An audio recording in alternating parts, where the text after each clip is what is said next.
Bismillahirrahmanirrahim. Assalamualaikum warahmatullahi wabarakatuh. Alhamdulillahi rabbil alamin. Wassalatu wassalamu ala rasulillahil karim Sayyidina Muhammadin al-amin wa ala alihi wa sahbihi ajma'in wa ba'd. Saudara-saudariku dimanapun berada, Alhamdulillah senantiasa kita bersyukur pada Allah Subhanahu wa ta'ala yang telah menganugerahkan limpahan nikmat yang tiada terkira, sehingga di antara sekian nikmat itu kita bisa merasakan keistimewaan dan keindahan Ramadan sampai dengan detik ini. Momentum kali ini akan mengantarkan kita pada 10 hari kedua di sesi pertengahan Ramadan tahun 1445 Hijrah. Untuk itu penting rasanya kita mempelajari dan menyiapkan diri dengan baik sehingga dapat menemukan kemuliaan, keistimewaan-keistimewaan sekaligus ukuran standar keberhasilan dalam 10 hari pertama setidaknya kita menunaikan ibadah siam Ramadan. Teman-teman dimanapun berada, tidak ada ketentuan spesifik untuk membagi Ramadan pada sepertiga pertama, sepertiga kedua, sepertiga terakhir dengan detil 10 hari pertama, kedua, sampai dengan akhirnya. Namun demikian, ulama tidak sedikit yang menganalisis kecenderungan perilaku orang puasa, kecenderungan keistimewaan yang mungkin didapatkan dari isyarat-isyarat yang ditemukan baik dalam Al-Quran ataupun hadis Nabi Muhammad SAW. Semisal saat kita menemukan momentum awal Ramadan di 10 hari pertama, banyak sekali baik dalam isyarat ayat Al-Quran pun demikian penjelasan yang lugas dari hadis Nabi Muhammad SAW yang menampilkan limpahan rahmat yang mengiringi keutamaan awal Ramadan, yang dengan rahmat itu terbuka kesempatan dan semangat bagi setiap muslim untuk menghidupkan dan mengisi awal-awal Ramadan.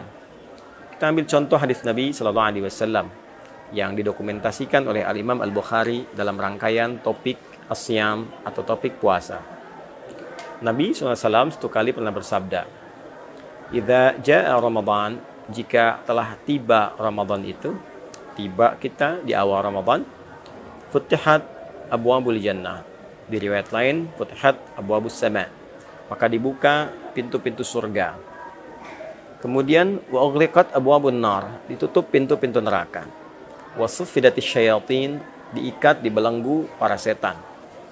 Ada sementara ulama yang mendefinisikan ini secara kontekstual dalam pengertian turunnya rahmat Allah menjadikan peluang-peluang kebaikan itu semakin terbuka sehingga pintu surga menjadi terbuka, neraka kemudian tertutup karena rahmat Allah yang datang menjadikan kebanyakan umat Islam terdorong untuk meningkatkan ketaatan dan menutup peluang kemaksiatan. Sehingga tidak ada celah bagi setan untuk menggoda, seakan-akan setan menjadi terbelenggu.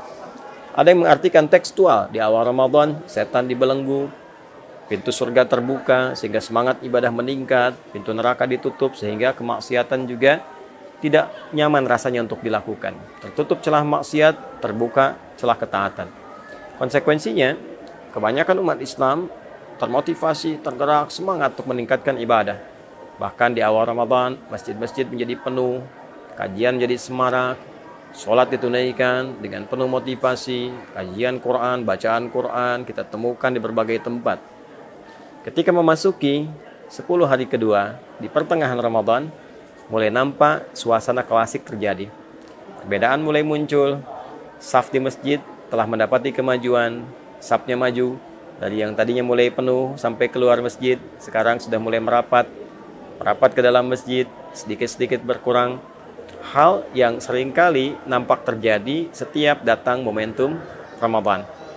Untuk itu, penting bagi setiap muslim untuk membangun konsistensi, menguatkan diri, menghadirkan motivasi untuk mengetahui keutamaan di 10 pertengahan Ramadan itu yang setidaknya dikumpulkan oleh sementara kalangan dari ulama, sehingga dengan itu menjadikan patokan bagi kita untuk semakin konsisten dan semangat di setiap waktu Ramadan. Pertengahannya meningkat atau setidaknya bisa sama di atas sedikit dari awal-awal Ramadan. Di akhir Ramadan lebih meningkat lagi sampai bahasa Nabi mengencangkan ikat pinggang, artinya kualitas makin bertambah, kuantitas makin meningkat. Untuk itu, di edisi Aku Suka kali ini, kita akan coba keluarkan 1-2 hal yang setidaknya membuat kita menjadi semakin termotivasi untuk meningkatkan ibadah di pertengahan Ramadan ini. Teman-teman, pertengahan Ramadan adalah gambaran awal dari standar keberhasilan 10 hari pertama yang telah kita lalui. Karena penting diingat, ketika Allah memberikan standar keberhasilan orang puasa, diungkapkan akhir ayat 183 di Al-Baqarah itu dengan kalimat la'allakum tattaqun. Kata tattaqun seringkali diterjemahkan dengan tertakwa. Bertakwa diawali dengan la'allakum, lalu digabungkan dua kata ini, pemaknaannya menjadi semoga diharapkan menjadi semakin bertakwa. Lebih singkat lagi, agar kalian bertakwa. Bila kita detilkan dari diksi kata tattaqun secara gramatikal di kajian ilmu nahwu saja misalnya, kita temukan bahwa akar kata ini dari ittaqa kemudian berubah menjadi bentuk mudhari namanya. Mudhari itu sederhananya kalau dalam bahasa Inggris bisa diterjemahkan dengan present, continuous, and future.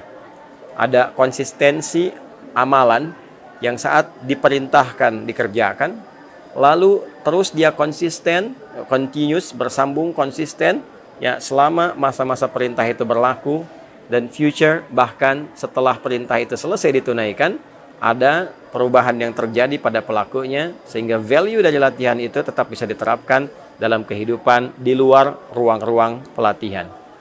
Terkait dengan Ramadan, Allah memberikan sebuah standar keberhasilan bahwa orang yang awal Ramadannya, bila kita batasi misal 10 hari pertamanya itu berhasil puasanya dari fajar sampai dengan maghrib, berhasil ibadah malamnya, qiyamnya, tarawihnya, tilawah Al-Qur'annya, itu dapat dilihat pertama dari konsistensinya ketika memasuki periode yang kedua, pertengahan yang kedua.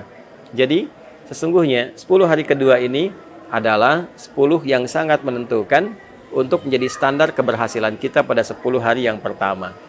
Jika terjadi misal dan kita berlindung kepada Allah dari kondisi demikian, 10 hari kedua ini justru menurun misalnya, tarawihnya jadi kurang semangat, bacaan Qur'annya menurun misalnya, kemudian yang tadinya ke masjid berjamaah untuk menunaikan ibadah yang 5 waktu, sekarang mulai terasa agak datang sifat malas, kembali ke standar awal. Ini menunjukkan ada yang kurang sukses dari 10 hari pertamanya. Karena orang-orang yang terbiasa dengan satu keadaan dan dia menikmati itu, kecenderungannya dia akan bertahan dengan sifat itu, dengan gaya itu. Orang yang terbiasa makan kerupuk selama 10 hari, tentu 10 harinya lewat, hari ke-11 dia akan mempertahankan gayanya, tidak sulit bagi dia untuk menikmati kerupuk itu. Ketika dihilangkan, dia akan bertanya, mana kerupuknya?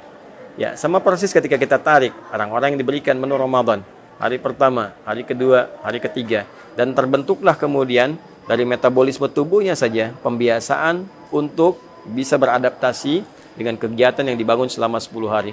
Kapan dia bangun, kapan dia sholat, kapan dia makan, kapan dia sahur. Secara otomatis itu akan membentuk karakter, membentuk kebiasaan. Dan itu bisa dilakukan dalam menjalani kegiatan di hari-hari berikutnya. Jadi kalau kemudian itu menurun, berarti ada pertanyaan. Ada sesuatu yang kurang konsisten dikerjakan selama 10 hari itu. Nah, cara memahaminya, jangan langsung disimpulkan bahwa saya gagal. Tidak. Justru 10 hari kedua itu pembuktian bagi kita untuk kembali mengevaluasi diri. Jadi 10 hari kedua, selain menjadi standar, adalah pembuktian tentang kesungguhan kita dalam menjaga komitmen peningkatan takwa kepada Allah. Itulah sebabnya kata tattaqun diawali dengan kata la'allakum.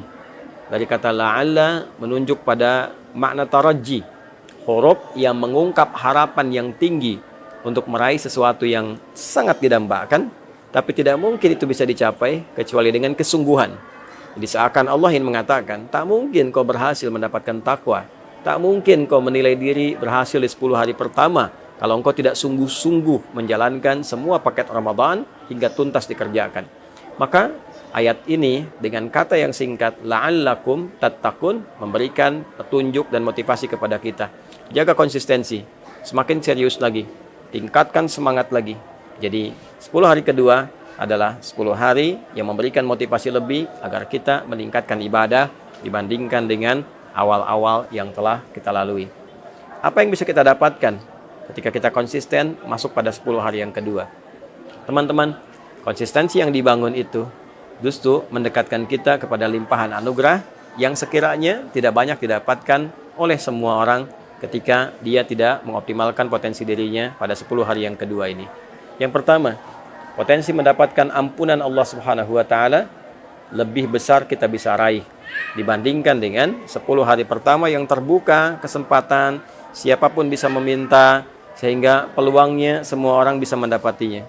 Tapi ketika memasuki 10 hari yang kedua, saat sementara orang mulai lemah, mulai menipis, mulai kepentingan dunia terasa kembali dan kita semakin fokus, maka apa yang kita hasilkan dari 10 hari yang pertama, energinya kemudian terkumpul sehingga kekuatan itu terpadu dan terfokus untuk mendapatkan limpahan karunia Allah berupa ampunan yang terbentang sangat luas siang dan malamnya seperti Allah bentangkan pada kesempatan 10 hari yang pertama. Yang kedua ini semakin bisa kita dapatkan dengan cepat karena kita sudah terbiasa memiliki adaptasi waktunya. Feelingnya sudah dapat, zauknya sudah ada.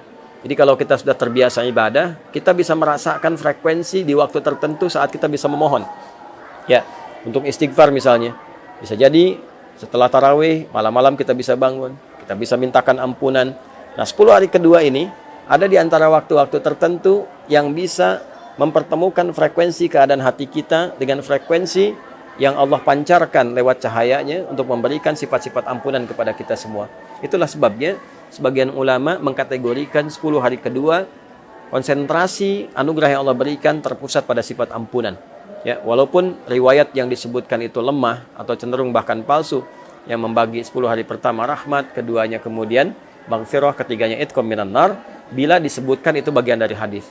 Ya, itu memang tidak ada hadis yang terkait dengan demikian, statusnya sangat lemah, bahkan mendekati kepada hadis yang palsu.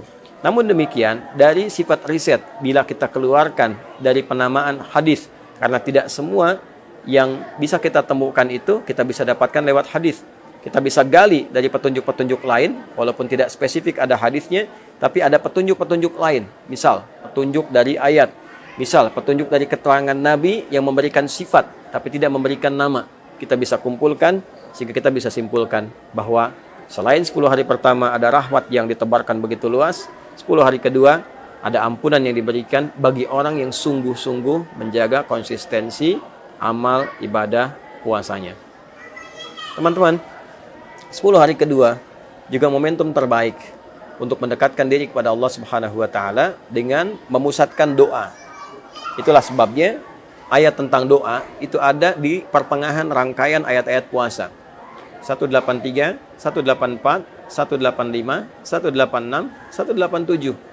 Di 186 adalah ayat tentang mendekat kepada Allah melalui doa. Wa idza sa'alaka 'ibadi 'anni fa inni qarib ujibu da'watad da'i idza da'a. Maka ini peluang. Orang yang mendekat kepada Allah berdoa tipikalnya dua. Kalau bukan minta kemudahan dalam hidup, yang kedua adalah minta ampunan ya dari segala dosa yang pernah dikerjakan. Sifat yang tadi disebutkan. Taubat, minta ampun, anugerah Allah diturunkan. Yang kedua adalah doa seputar kemudahan dalam hidup. Saat biasanya awal itu karena libur, orang semangat ibadah, orang semangat ke masjid, maka 10 hari kedua orang mulai berpikir lagi untuk mencari dunia. Sehingga ada pembagian waktu antara ibadah dengan dunianya. Dia mencoba melihat peluang untuk mudik, dia mencoba melihat peluang untuk dapat THR dan sebagainya. Sehingga terbagi peluang-peluang ibadahnya. Di saat itulah ada orang-orang tertentu yang ingin mengambil peluang lebih untuk mendekat kepada Allah.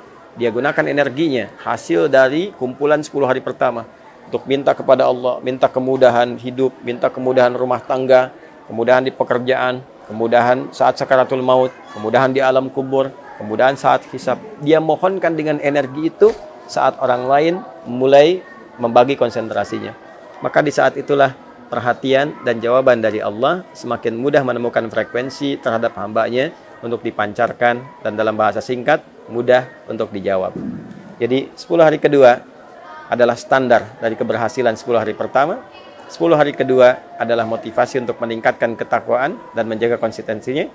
10 hari kedua adalah bagian pusat dari ampunan Allah bertambah peluangnya untuk diberikan. 10 hari kedua adalah peningkatan peluang untuk terkabulnya doa dari apa yang kita panjatkan kepada Allah Subhanahu wa Ta'ala.